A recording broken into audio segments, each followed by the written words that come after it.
The dining room table was a stage, and my family were the actors, each playing their part with practiced ease. Except for me. I was the forgotten prop, the one left gathering dust in the corner. My brother, Ethan, the golden child, regaled everyone with tales of his athletic triumphs, his effortless charm eliciting peals of laughter from my parents. My sister, Sophie, the delicate flower, fluttered her eyelashes and recounted her latest romantic conquest, basking in the adoring gazes of my father and mother. As for me, I studied from my textbooks. I could tell that they were ready to listen. I was Lena, the afterthought, the invisible daughter. I existed, but I didn't matter. My accomplishments were dismissed, my opinions ignored, my presence barely acknowledged. I had resigned myself to the role, a silent observer in my own life. They see you, but they do not really see you. The screech of tires, the shattering of glass, the sickening crunch of metal. It all happened so fast. I was walking home from the library, lost in my thoughts, when a speeding car careened out of control, smashing into me with brutal force. There was a searing pain, a blinding flash of light, and then darkness. All the lights went out. There was no way out. My last thought before oblivion claimed me was a desperate plea. Please, someone help me. I woke up in a sterile white room, my body aching, my head throbbing. A tangle of tubes and wires snaked across my skin, connecting me to machines that beeped and whirred with monotonous regularity. I was alone. Panic clawed at my throat. I needed my parents, my family. I needed someone to tell me everything was going to be all right. The door was shut as if it was the end of everything. I got the nurse and told her. She tried calling my family, but with no success. It would not ring through at all. She'd call again, she promised, her expression strained.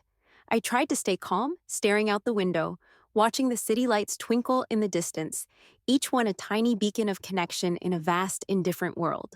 But connection was a luxury I couldn't afford. It was all so very clear. The hours stretched into an eternity, each tick of the clock a hammer blow to my hope. The hospital room was a prison, the silence broken only by the rhythmic beeping of the machines that kept me alive. The nurse checked on me periodically, offering a kind smile, a gentle word, but it wasn't enough. I needed my family. The sun set, casting long shadows across the room, painting the walls with a chilling reminder of my isolation. Night fell, and I was still alone, adrift in a sea of uncertainty. I needed my father to tell me everything was all right, but he would never care, and that was okay. Morning came, painting the sky with hues of pink and gold, a promise of a new day. But for me, there was no new dawn, only the lingering darkness of abandonment. The nurse entered the room, her face etched with concern. She had tried calling my family again and again, but still no answer. They could not even get their answering machine. No one would pick up. It was like they had all just vanished. "I'm so sorry, Lena," she said softly, her voice filled with pity. "I don't understand it. Maybe they're on vacation?" I stared out the window, numb, defeated. I already knew the truth. As the sun climbed higher in the sky, casting a harsh light on my empty room, I made a decision. I wouldn't wait for them. I wouldn't beg for their love. I wouldn't waste another moment of my life, longing for a connection that would never come. It was time to let go. The time for all of that was over, and now it was time to do something new. It was time to walk away, from my family, from my past, from everything I had ever known. I had a future to get to, and I wasn't going to wait any longer. I could not depend on those who abandoned me. The hospital bed felt like a trap, a monument to my brokenness and abandonment. As soon as the sun peeked over the horizon, I knew I had to leave, now. Ignoring the protests of my aching body, I ripped the IV lines from my arm, the sting a welcome distraction from the emotional pain that threatened to consume me. I tugged on the flimsy hospital gown, a symbol of my powerlessness, and slipped out of the room, a ghost in the pre-dawn light. It would all be coming at the right time. The time to get to the new life has arrived. At the hospital entrance, I took a deep breath and headed for the bus terminal. I needed to get as far away from my old life as possible, to create a buffer between me and the family who had so easily forgotten me. My hands were shaking a little bit, but I had a plan in mind for what to do. As the bus rumbled down the highway, carrying me towards an unknown destination, I started to formulate a plan. Lena was dead. She had died in that car accident, a casualty of neglect and indifference. It was time to be someone new, someone stronger, someone who wouldn't be so easily dismissed. I now had a plan for what needed to happen, and it was time to be what it meant. The time has arrived to do everything. The small town I landed in was unremarkable. A blip on the map, a place where no one knew my name. It was perfect. I found a tiny, cramped apartment above a laundromat, the smell of detergent a constant reminder of my humble beginnings. It wasn't much, but it was mine. A blank canvas on which to paint my new life. Now it was time to become who I was supposed to be. I methodically destroyed any reminders of my old life. Photos, letters, even my driver's license. Anything that could connect me to Lena was gone, reduced to ashes in a small symbolic bonfire. A phoenix rising from the flame. Now it was time to get to work. The new me had to emerge, new blood for the heart. Forget fancy boardrooms and power lunches. My office was a cramped laundromat. My boardroom the back of a delivery truck. My power lunch a stale gas station sandwich. The name of the game had become survival. I was an operator in every sense of the word. I cleaned houses, waited tables, and even tried my hand at selling encyclopedias door to door. That lasted all of a week. Every job was a lesson, a crash course in human nature, a glimpse into a world I had never known before. The best part was that there was no more Emma to deal with. The time had come to move on and to be something new. The free time that I found had to be used to learn new things and what was needed to grow, to see if I could do anything better. Nights were for sleep, of course, but it was during the in-between moments where I knew the change would happen for me. I was going to have to take what I could get. This meant that there was no waste of the power I had. I devoured every online course I could find: business management, marketing, finance.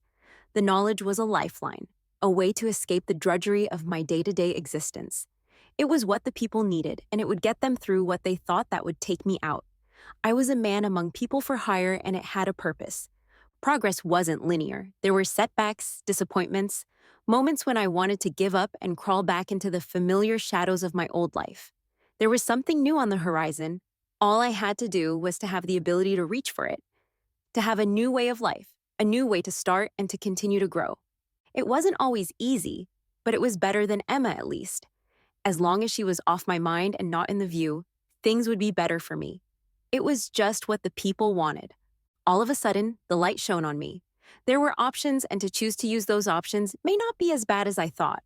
I had what it took to pull the trigger. The newspaper lay open on the laundromat table, amidst a pile of folded towels and the lingering scent of bleach.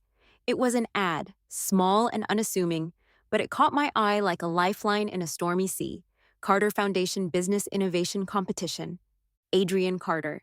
The name resonated with power, wealth, and a reputation for unconventional thinking. His foundation was known for supporting innovative ideas, for taking risks on underdogs.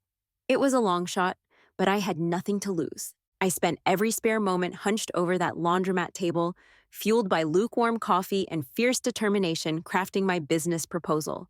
It may be too good to be true. The auditorium was intimidating, filled with polished executives and impeccably dressed entrepreneurs. I felt out of place in my thrift store clothes and borrowed shoes, but I refused to be intimidated. When my name was called, I walked onto the stage, my heart pounding in my chest. I could see Adrian Carter in the front row, his expression unreadable.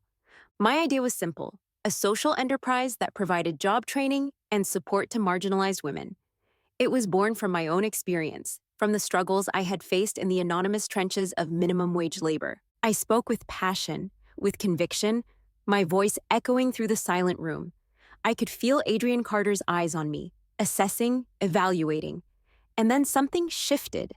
I saw a flicker of recognition in his gaze, a hint of something.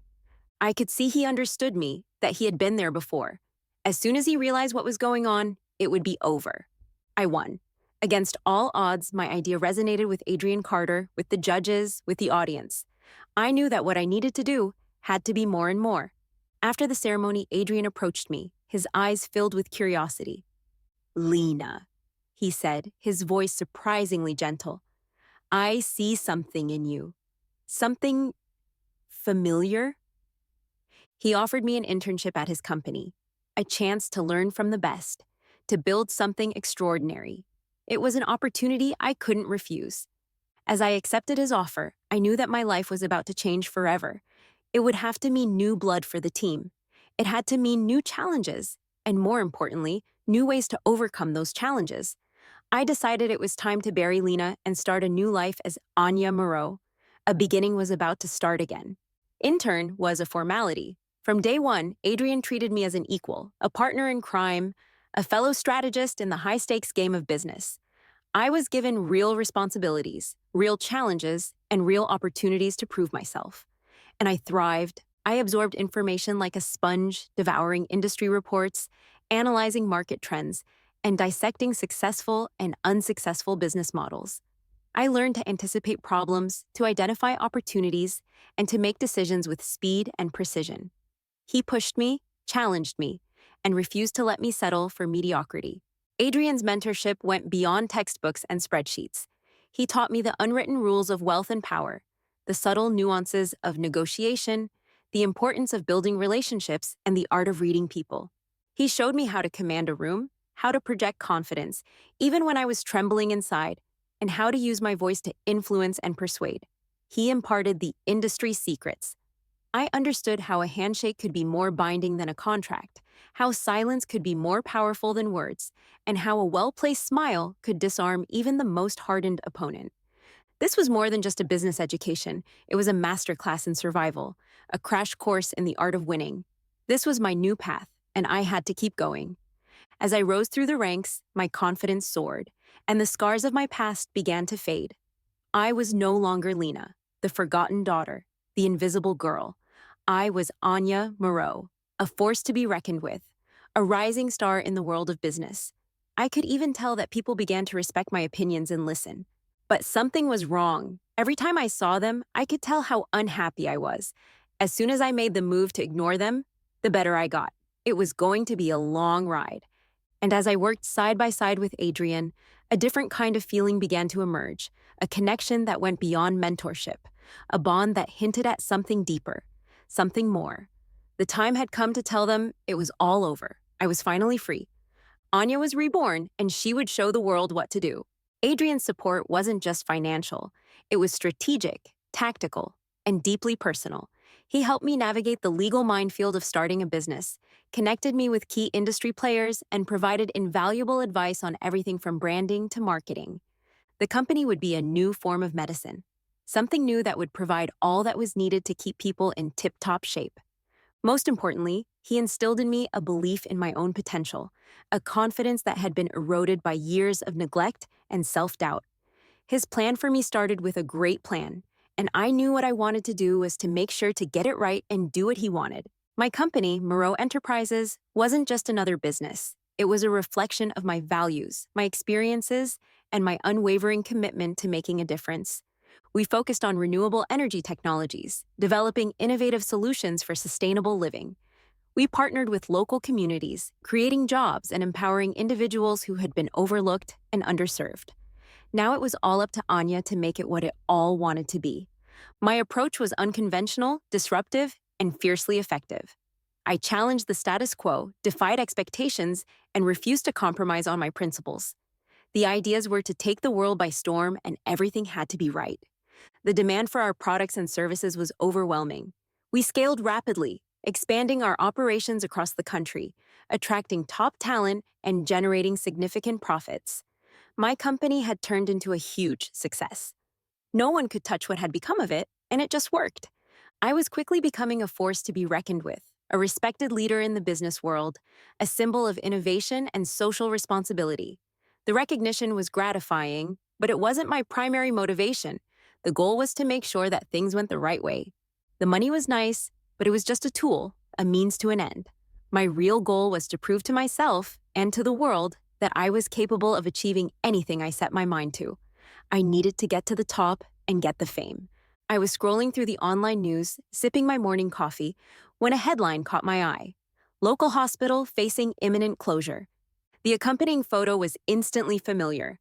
The drab gray facade of St. Jude's Hospital, the hospital where I had been abandoned, the hospital where Lena had died. A wave of conflicting emotions washed over me. Anger, sadness, and a fierce determination to do something, anything to help. I knew this was the time to unleash my full power. I was very strong. I didn't hesitate. I contacted the hospital administrators, offering to acquire the facility and invest in its future. After some negotiation, a deal was struck. The acquisition made headlines, generating a flurry of positive press and solidifying my reputation as a compassionate and community-minded leader. The staff was overjoyed, grateful to have their job saved, eager to work for someone who genuinely cared.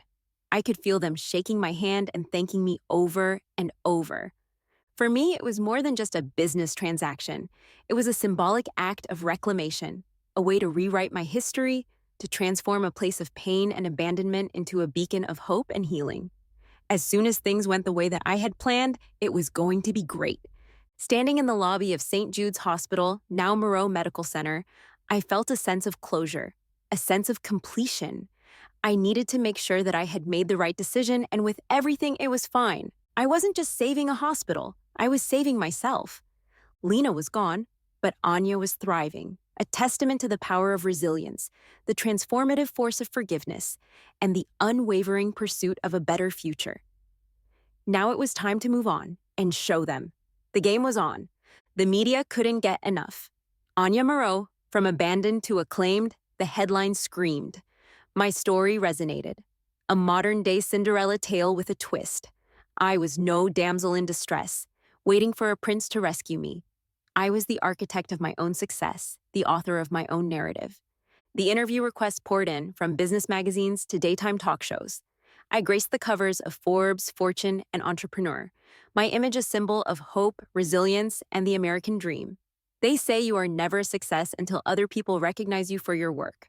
I was the model that everyone wanted to be, and there was no one who could take what I had at this time.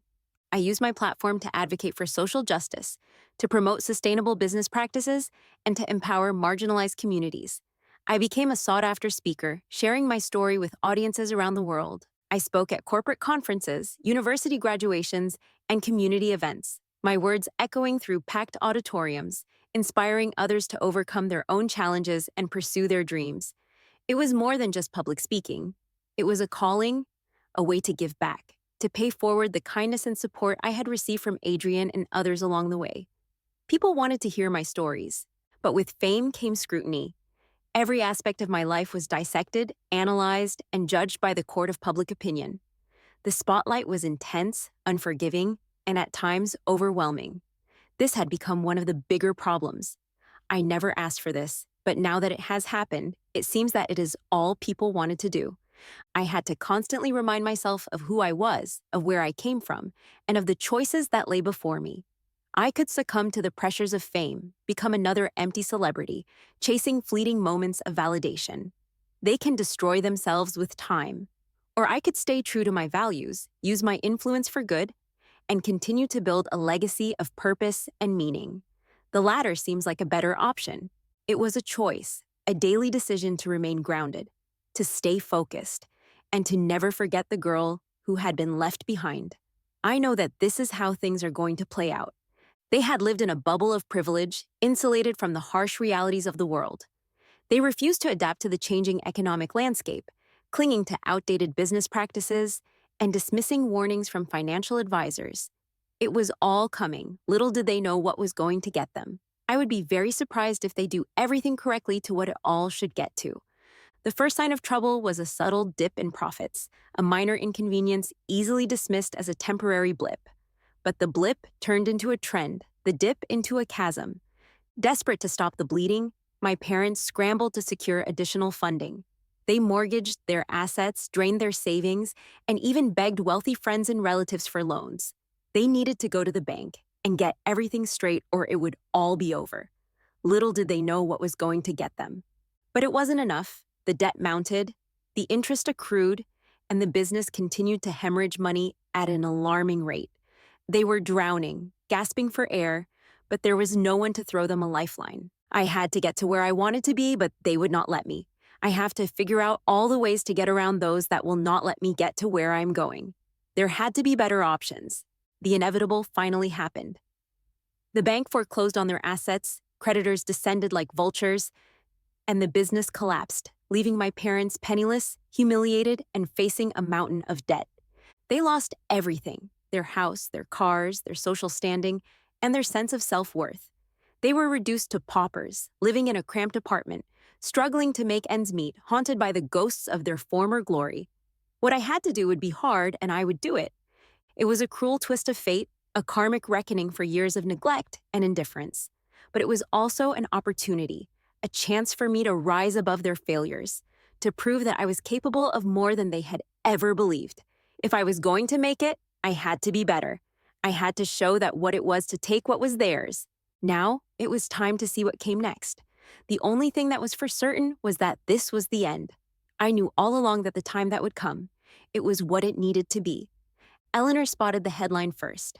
A garish splash of color on the front page of the newspaper. Local mogul buys struggling hospital, a story of compassion. The picture was small, but there was no mistaking those eyes, that jawline, that familiar set to the mouth. She grabbed her reading glasses, her hands trembling slightly, and leaned closer. "Thomas, come look at this," she called, her voice strained. "Doesn't this woman, doesn't she look like—" Thomas shuffled into the living room, his face etched with worry, his clothes rumpled and ill-fitting. He took one look at the newspaper, and his face paled. "It can't be," he whispered, his voice hoarse with disbelief. "It's impossible." Ethan scoffed, dismissing their concerns with a wave of his hand. "You're seeing things, Mom. It's impossible. There is no way this is all a real situation." Sophie, ever pragmatic, reached for her phone, Googling Anya Moreau's name. A torrent of images flooded the screen. Magazine covers, television interviews, gala events. Each photo was a stark reminder of their own failure, their own insignificance. As they scrolled through the images, their disbelief slowly eroded, replaced by a growing sense of dread. The resemblance was undeniable. The details matched. The dates aligned. It was her. It was Lena, the daughter they had neglected, the sister they had overlooked, the girl they had forgotten. A wave of guilt washed over Eleanor, a cold, bitter tide that threatened to drown her. They had come so far, and now they were starting to have problems. Thomas stared blankly at the wall, his face a mask of despair. They realized that this was their last chance. Now it was time to do everything that meant for them. Ethan and Sophie exchanged nervous glances, realizing the implications of their parents' revelation. Their past was now here to haunt them. The new life was a hard and troubling time, and there was nothing that could say it was wrong. There was no going back. The past had come back to life. The girl had just gotten a great sense of what she had to do. The past would make the decision for the future. What had been done has been done. The restaurant was upscale, chosen deliberately for its air of exclusivity and its panoramic view of the city, a constant reminder of the heights I had reached. They looked small and desperate. It was everything that I needed and all that was so wrong. My parents were the first to arrive, their faces etched with anxiety, their clothes ill-fitting and outdated. They sat stiffly at the table, their eyes darting around the room, taking in the opulent decor, the well-dressed patrons, and the attentive staff. Their past was haunting them now, and nothing would come of it. Ethan and Sophie arrived a few minutes later, their usual arrogance replaced by a nervous deference. They greeted me with forced smiles and hollow pleasantries, their eyes betraying a mixture of hope and fear. It was like they had never been where I wanted them to be. The apologies started almost immediately. A torrent of insincere words, hollow promises, and desperate pleas for forgiveness. They spoke of regret, of remorse, of a newfound understanding of the pain they had caused. They promised to change, to make amends, to become the loving and supportive family I had always deserved. It felt like those apologies were just to get me to drop the case. I listened in silence, my expression unreadable, my emotions carefully guarded. They knew my power, and they were nothing to me. It was what it had come to mean, and now it was all that mattered. "I waited for you once," I said, my voice cold and unwavering. "I begged for your attention. I craved your love. I longed for your acceptance. But you turned away. You ignored me. You forgot about me. I wanted them to know what I was. And it was coming to a head. The new deal was coming, and they knew how important it was to get everything to go their way and be like that again. The reality had just begun. I knew that it was going to be very intense, and I was getting ready to leave. I'm here for what is to come. The past is over and there is no changing that. I, the meeting was over. I simply walked away. Everything would all be okay. The new me will take care of it. Standing in the doorway of that fancy restaurant, watching my family watch me, a wave of clarity washed over me. For years, I had been driven by anger, by resentment, by a desire for revenge. I can finally see and not be a pawn of those feelings. They never real and should not have been given weight to by me. They never treated me with love. But now I am what I am to become, what my plan has made, and there is no need to stay with them. Now, I had everything I had ever wanted: success, wealth, power, recognition. But none of it mattered if I was just living to spite them, to prove them wrong. It was time to let go of the anger, to release the resentment, and to embrace a future defined by my own choices, my own values, my own desires. I had to figure out what all this would bring and what that meant to come to fruition as the person I was set to be. There will be a huge change if I am the one driving the bus. There is still so much to learn. I needed peace. I needed purpose. I needed connection. But not with them. It's with those that can see and hear me and listen. I was not going to stand for something that caused my well-being to come undone again. I didn't need their love, their approval, or their validation. I had found love and support in Adrian, in my colleagues, in the countless individuals whose lives I had touched through my work. The love that I had been given was so fake, and now I know that what I did was the right thing to do. I just did not need it. The want or need to be with someone had passed. Now, it was about me, my journey. To hell with everyone who does not want to be a part of it. There were choices that would need to be made, and everything would be better. As I turned and walked away, I knew that this was the end. The end of the cycle of neglect, the end of the quest for validation, the end of the hold they had over my life. This was it. The journey starts now, and that is all that matters. The power had come to me, and I knew that it was time to go to the places that I want to get to and never have them haunt me again. I didn't look back. I didn't shed a tear. I didn't feel a pang of regret. All I felt was freedom. It had just begun. The past was in the past. My plan had worked and I was free. I was what had needed to happen. The pain would be long gone and there was no need to even dwell in it. What all comes is just more, and I'm fine with that. What they do after is up to them. I won.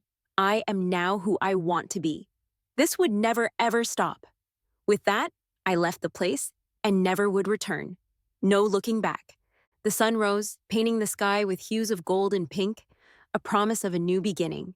I woke up feeling lighter, freer than I had ever felt before. I had released myself, and I could see that I was finally out and starting to be better than ever. Now it was time to see and be reborn as who I was supposed to be. Adrian was waiting, ready to continue on this journey that had just begun. So many have to do what is right, and it has to start now. There has never been a time where all seemed to be so correct. I would reach out and hold his hand tight. I embraced the uncertainty of the future, knowing that anything was possible. New chances, new choices, more and more chances to be new. It was time to figure it all out and see what the next was to come.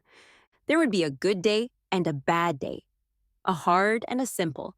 With it all, I had to remember that the most important part of all was the way to make it all work. Years passed, filled with challenges, triumphs, and countless moments of joy. I continued to build my empire, expanding my reach, and using my influence to make a positive impact on the world. There would still be struggles along the way, but now that all was done, what came was just more. I would not take no for an answer, and that would never be the end. I found love with Adrian, a partnership built on mutual respect, unwavering support, and a shared vision for a better future. In all the work, to make it all up, there was never anything that they would not do to continue the journey. Tonight, I stood on a stage at a gala, a symbol of everything I had achieved. The auditorium was filled with influential people from all walks of life. I was there to accept an award for my contributions to renewable energy innovation. It was what it all had to be. To get something more, there would be no stopping. As I scanned the crowd, my eyes met a stranger. I smiled, knowing that this was just the beginning. The only thing that was for certain was it would all be okay.